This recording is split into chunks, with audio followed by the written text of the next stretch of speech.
Assalamualaikum warahmatullahi wabarakatuh. Selamat pagi semuanya. Bagaimana kabarnya hari ini? Lama tidak berjumpa ya. Kali ini Ibu akan menyampaikan materi tentang proyeksi ortogonal suatu vektor pada vektor lain.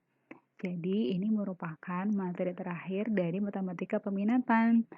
Dan setelah itu kalian diharapkan bersiap untuk menyelesaikan tugasnya ya. Baik, kita lanjut ya.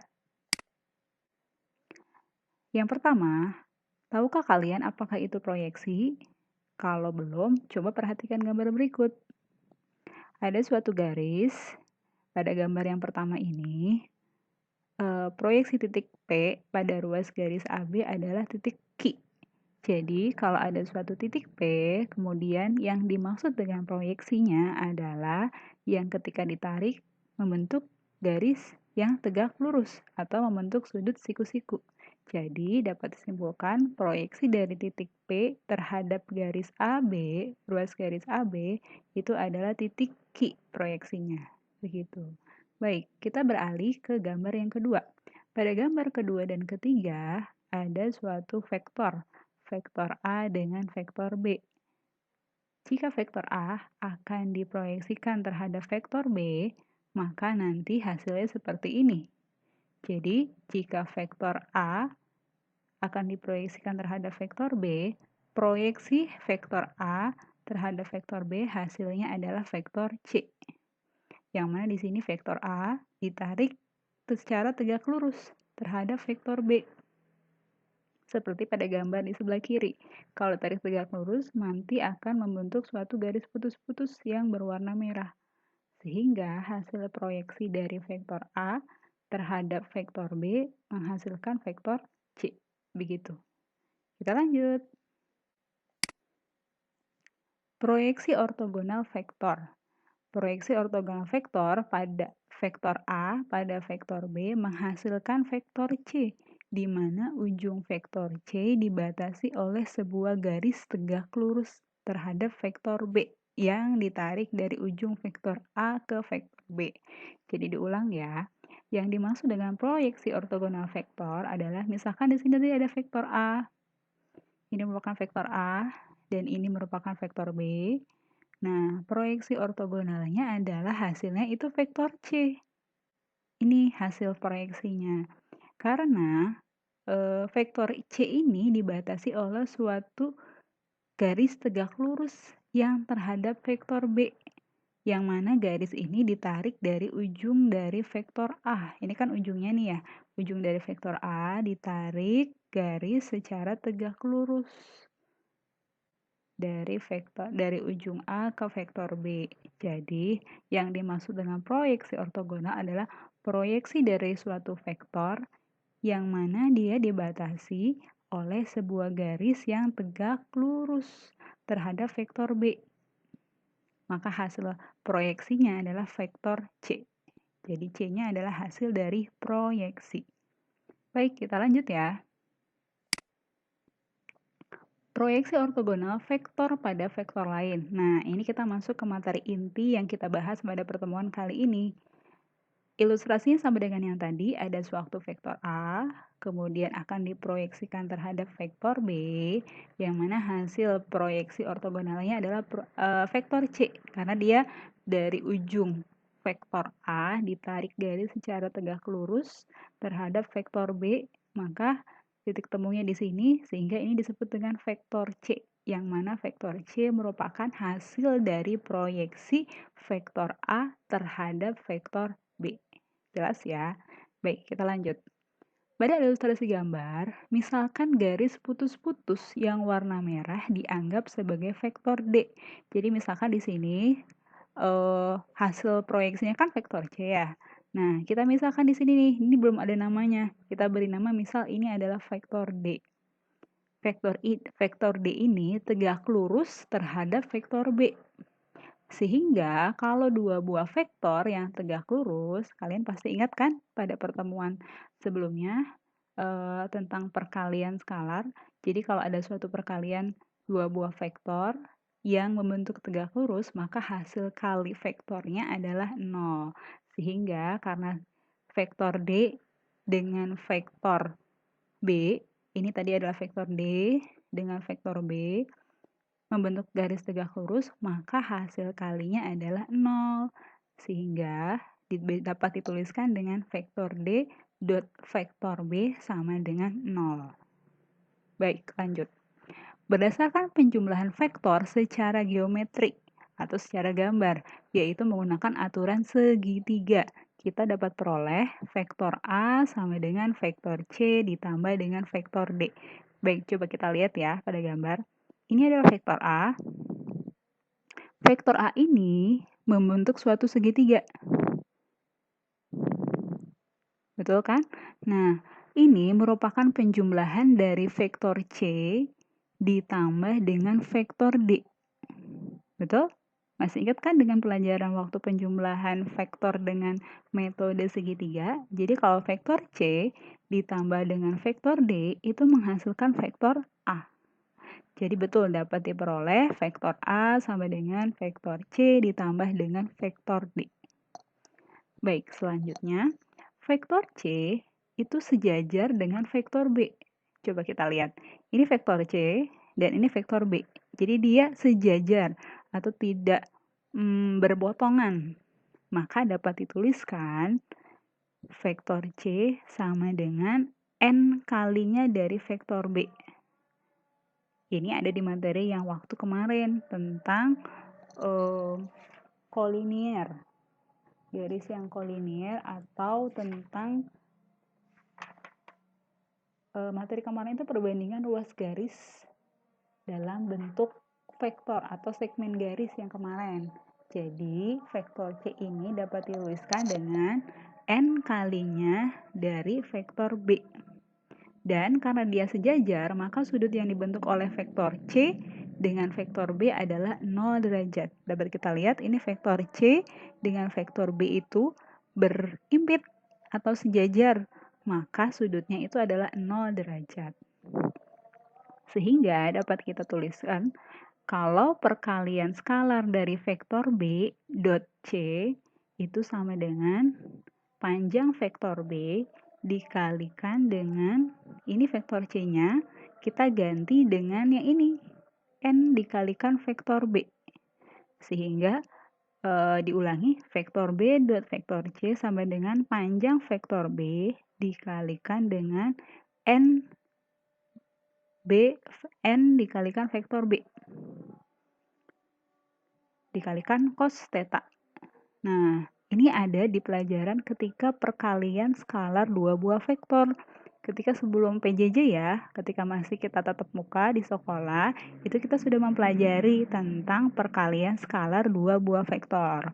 Boleh kalian lihat terlebih dahulu ya catatannya.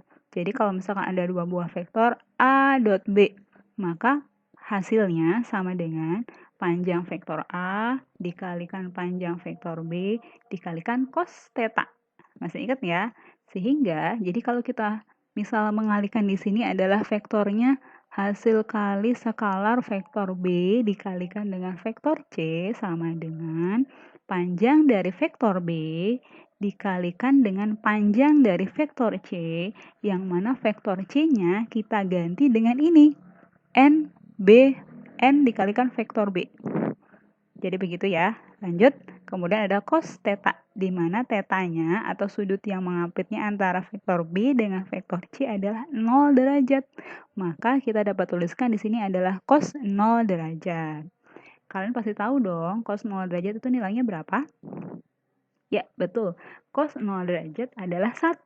Sehingga kalau dikalikan dengan 1, maka dia tetap menjadi panjang vektor B dikalikan panjang dari N dikalikan vektor B. Nah, di sini ada dua panjang vektor B. Maaf, kita balik lagi. Diulangi. Ini ada dua buah vektor B.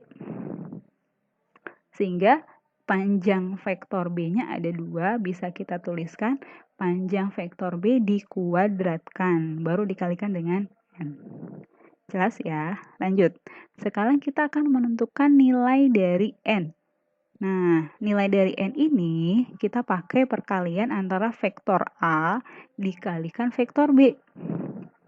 Kita manipulasi nih, vektor A-nya diganti dengan yang tadi. bahwa vektor A itu penjumlahan dari vektor C ditambah dengan vektor D. Kemudian dikalikan vektor B. Vektor B-nya kita tulis lagi vektor B. Baik, sehingga hasil kali skalar vektor A dengan vektor B sama dengan, ini kita kalikan distributif, sehingga menjadi vektor C dot vektor B ditambah vektor D dot vektor B. Maka didapat, ini masih tetap, jadi hasil kali skalar vektor A dengan vektor B sama dengan vektor C dikalikan vektor B ditambah. Nah, di sini kita tadi sudah menyimpulkan bahwa antara perkalian vektor D dengan vektor B adalah 0 yang didapat dari sini tadi. Karena dia saling tegak lurus antara vektor D dengan vektor B-nya saling tegak lurus sehingga hasil kalinya adalah 0. Baik, karena dijumlahkan dengan 0, jadi tetap hasilnya hanya vektor C dot vektor B. Kita lanjut. Jadi hasil kali skalar vektor A dengan vektor B sama dengan C ini dapat dari sini. Jadi vektor C dot vektor B dapat dituliskan dengan vektor B dot vektor C. Itu sama dengan ini sini. Jadi vektor C dot vektor B sama dengan N dikalikan panjang dari vektor B dikuadratkan. Jadi seperti ini. Nah, kita akan menuliskan dalam bentuk N, karena kita akan mencari nilai N-nya. Maka diperoleh N sama dengan vektor A dot B, vektor B, dibagi dengan panjang dari vektor B dikuadratkan. Jadi dimanipulasi supaya dibuat jadi N sama dengan, diperoleh seperti ini. Lanjut. Sehingga vektor C dapat kita tentukan bahwa C diketahui C adalah N dikalikan vektor B. Vektor C sama dengan N dikalikan vektor B. Kita tuliskan di sini. Jadi sama dengan N-nya, N ini kita ganti dengan yang di sini, yang sudah kita peroleh. Jadi N-nya diganti vektor A dot vektor B dibagi dengan panjang dari vektor B dipangkatkan 2. Dah. Kalau sudah, di sini ada vektor B, kita tuliskan lagi vektor B. Jadi, dapat disimpulkan untuk mencari proyeksi vektor pada vektor lain dapat dituliskan dengan, kalau ini misalkan vektor A terhadap vektor B.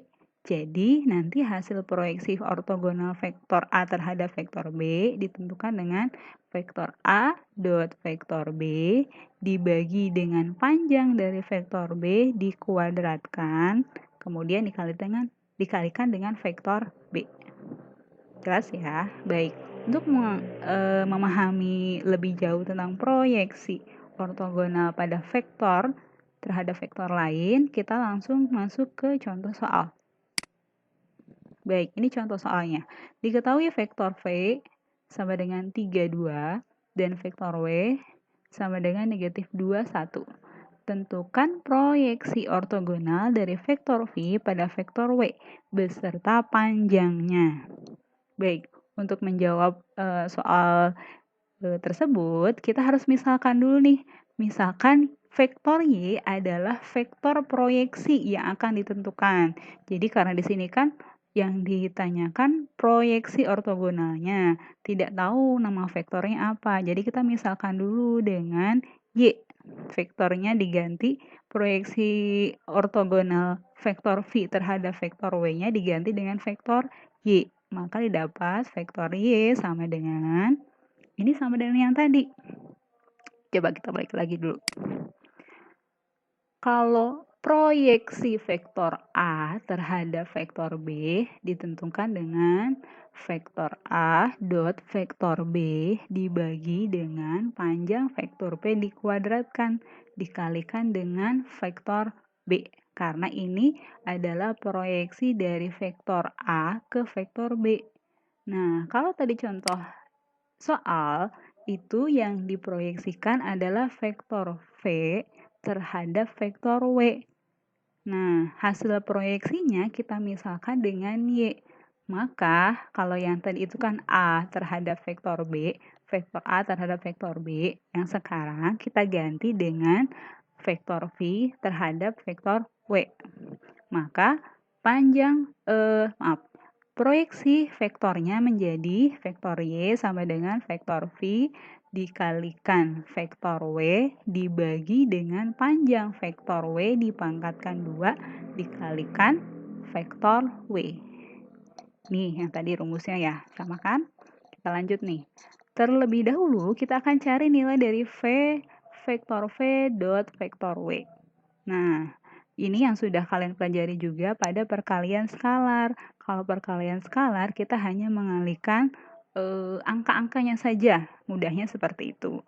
Jadi kalau ada vektor V dot vektor W, kita akan mengalihkan angkanya. Coba kita lihat di sini. Vektor V-nya ini vektor W-nya ini. Maka yang kita kalikan adalah 3 dikalikan negatif 2, kemudian ditambah 2 dikalikan 1. 3 dikalikan negatif 2 ditambah 2 dikalikan 1. Maka hasilnya adalah 3 kali negatif 2, negatif 6.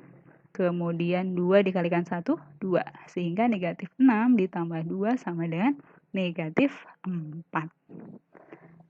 Baik, selanjutnya kita akan cari panjang dari vektor W. Ini tadi sudah kita cari, sekarang kita akan mencari panjang dari vektor W.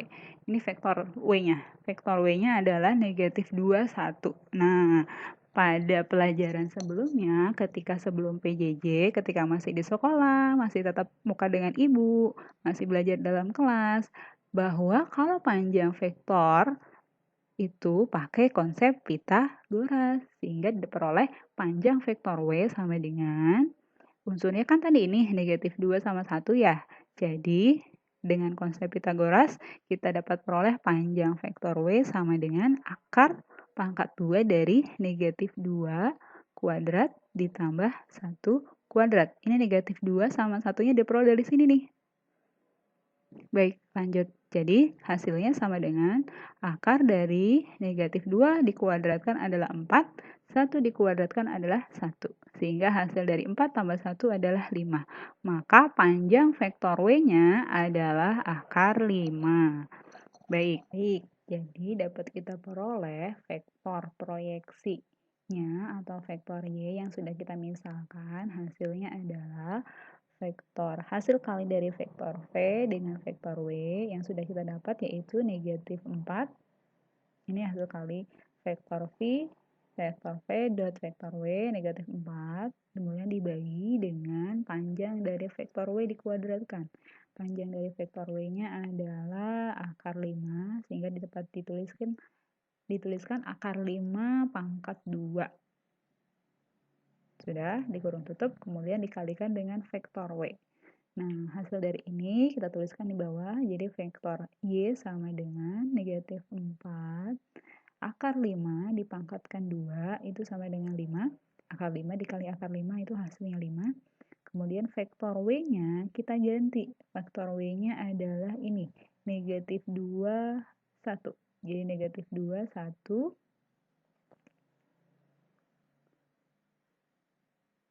Kemudian sehingga kita kalikan vektor dengan skalar. Ini ada pengalinya. Negatif 4/5 dikalikan negatif 2 diperoleh 8/5 dan negatif 4/5 dikalikan dengan 1. Jadi hasilnya negatif 4/5. Sehingga hasil dari proyeksi vektor V terhadap vektor W atau dimisalkan dengan vektor Y adalah ini.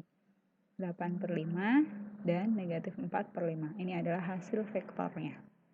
Baik, di sini pertanyaan ada 2, yaitu menentukan proyeksi vektor dari V pada vektor W dan beserta panjangnya. Nah, mencari panjang vektornya sama seperti pada yang tadi kita bahas, yaitu pada pertemuan sebelumnya ketika masih tatap muka bahwa panjang vektor itu pakai konsep Pythagoras. Jadi kita akan mencari panjang vektor dari vektor Y. Cari panjang vektornya. Baik, untuk menjawabnya kita lanjut ke slide berikutnya.